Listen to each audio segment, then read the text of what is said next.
A number of students spoke to us about time concerns, and that leads into our next question. This student asked us, I'm worried about having enough time to complete my dissertation and staying focused. Is there anything I can do to make the process less stressful? Peter, would you like to start us off on this one? Yes, the short answer is yes, there is anything you can do to make it less stressful. And that's really planning, and that sounds so boring. But planning is what makes it less stressful. That's how you don't run out of time. If I wanted to drive to London from here, and it was 200 miles, and I thought, so if I could average 100 miles an hour, I could do that in 2 hours, brilliant. Now, what's the chances of you averaging that? A, it's illegal. B, there'll be a traffic jam, or there'll be widening the motorway, which entails speed restriction. For whatever reason, it won't happen. So the planning is what takes the stress out, because when you've got a plan, you just follow the plan. And when it goes right, no plan is ever true. Anybody who ever tells you that a plan is true is lying or mistaken. The point of a plan is to know the variation between what you planned and what actually is going on, so that you can then do something about it. So when you see, oh, I'm behind on this, I meant to do that, oh, okay, right, I'm going to have to do a bit of this. So you construct that plan backwards, from the end, working back towards the beginning. So start with the thing that you're going to hand in. You know you've got to hand in something that weighs, I don't know, not far off a kilogram, and you know it's supposed to have, whatever the word count is, 10,000 words, and these have all got to be different words, apparently, and they've all got to be in the right order. So it's getting really complex now. So you know kind of what this looks like. And so you think, right, that is what I'm going to hand in on that date. I know that because that's the deadline. So to do that, to have handed in a good piece of work on that deadline, you know that you need to have edited it. Editing is good for 2 grade points, easily. The difference between something that you wrote in the last minute and that you edited can lift it up 2 grades. So that's cheap marks. It's not research. It's just cheap marks. It's editing. So to allow yourself time for editing this fairly big body of work, you know that your deadline isn't that hand-in date. It's certainly a week before. I would have said 2. So 2 weeks before, just for editing. And so, like Wurzel Gummidge used to be on the television years ago, used to take one head off and put another head on. So at a certain point, you have to take your writing head off and put your editing head on. And your editing head is really quite vicious. All those stuff you wrote and thought, that's fabulous. When you put your editing head on, you think, I've said this twice, I'm going on and on. What's this? What did that mean? And you have to do that so that your supervisor doesn't. That's why we give you more marks for it. So, and we've all done it. I've done it. I once asked my wife, I insulted my wife by asking her to proofread something, which I'd clearly completed with half a bottle of red wine late at night. And she said the next day, she said, why have you given me this? I said, well, to proofread. She said, I'll proofread it when you know the difference between a sentence and a paragraph. Which apparently I got mixed up. And in the heat of the moment, I'd just written and then given it her. And she said, don't ever do that. You break it up into sentences first, then I'll proofread it. Fair enough, I realise that. So, by the same token, you need to have done that, editing. So, let's say that's a week before hand-in, you know, and that's tight. So that means you need to have written your conclusions and your introduction, which of course you write last. Just before then. To have conclusions, you must have results. To have results, you must have completed your investigation. To have completed your investigation, you must have actually conducted it. To have conducted it, you must have designed it. To have designed it, you'll have designed it once and then realise that's not quite right. I better go back over that. So go back a bit more. So we're actually going backwards in time, until by the time you've completed all that, you realise it's always 2 to 3 weeks ago. We've gone back in time already. But that's okay, because you know where you are. You have a plan.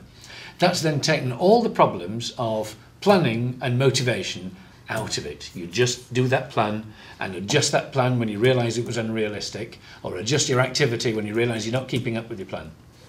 And really, I would have said that's all you need to know about worry, focus and motivation. Because to be honest, going and sitting in a room for 24 hours worrying and then coming out and finding that it's achieved absolutely nothing is no good. What gets rid of worry is action. Yeah. And what directs your action is a plan. And that's it. Yeah.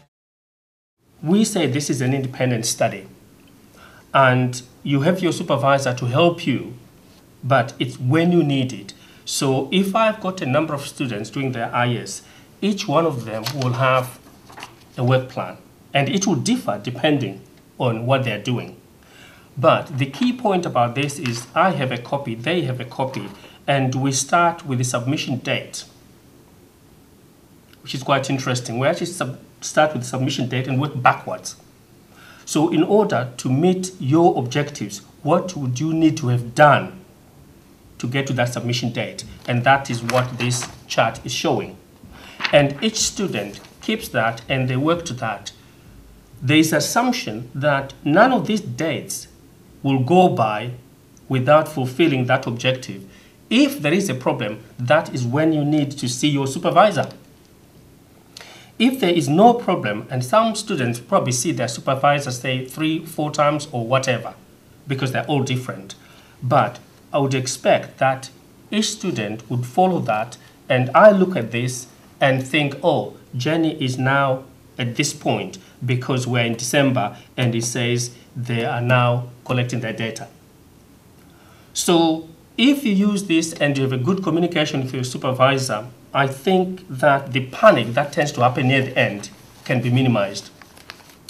Now, the other thing I just want to say is, I think the communication with these charts and the communication between the supervisor and their student is probably the heart and soul of a dissertation.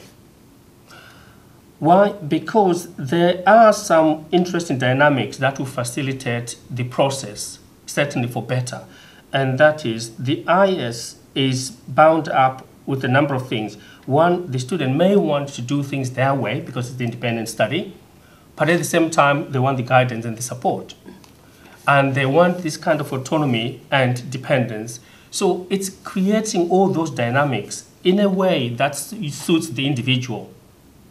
And if each person can think ahead, taking from their proposal what they want to do, put it in a clear, visible way, and follow that, I think the IS or the dissertation could actually be one of the most enjoyable things that students end up doing. Gareth, do you have anything? Yeah, I mean, I think I'll love my says it's crucial that whole thing about structure and having a planned out work plan, knowing where you're going, and having some little bits of flexibility around that, so you're not getting too concrete about it, can really reduce stress. I think there's also some things about being realistic about what it is you've been asked to do, and having realistic expectations. You know, if it's an undergraduate degree, you're not expected to produce doctorate level work. And being clear about where the limits of what it is that you've been expected to do, and not trying to take on too much. And the other thing that I would think is about keeping it in balance. Because if all you're doing is working on your dissertation, you're going to get it out of proportion. It's going to take over your head, and you're going to stop seeing it clearly, and your stress levels will go up. So it's about balance, making sure you're doing other things, making sure you're still getting some relaxation time, making sure you're still getting some exercise, that you're looking after basic things like your diet, making sure that you're getting out and seeing the sunlight at some point.